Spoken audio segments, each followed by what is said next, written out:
In commemoration of World Day for Decent Work, the Nigeria Labour Congress, NLC, has declared that it stands in solidarity with the millions of Nigerian workers who toil daily under the yoke of exploitation and impunity.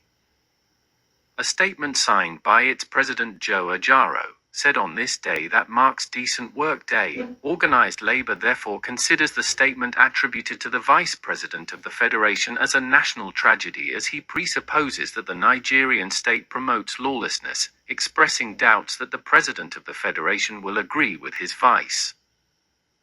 Organised Labour said it condemns in the strongest terms the deeply troubling statement by the Vice President, Kashim Shettima, that the Dangote Group is a national asset, and insinuating therefore that it should be exempted from obeying the nation's labour laws, adding that such a statement is not only an affront to the rule of law but a national tragedy.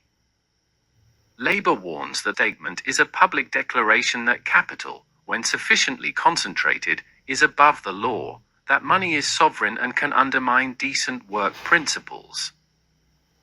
Labour warns again, saying the dangerous pronouncement serves to greenlight the mindless and greedy actions of the Dangote Group, which has brazenly violated the rights of its workers to freedom of association and right to join the trade union of their choice, a right guaranteed by Nigeria's constitution, the Trade Union Act, the Labour Act and core ILO conventions to which Nigeria is a signatory.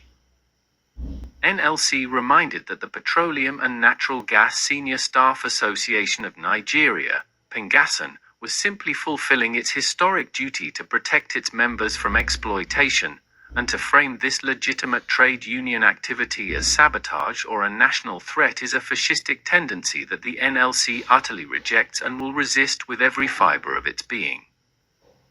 The statement further declares that Dangote, with what it calls its illegal actions, is not a national asset but a national tragedy, adding that the group's actions undermine the tenets of decent work in spite of all the concessions and privileges from the Nigerian state.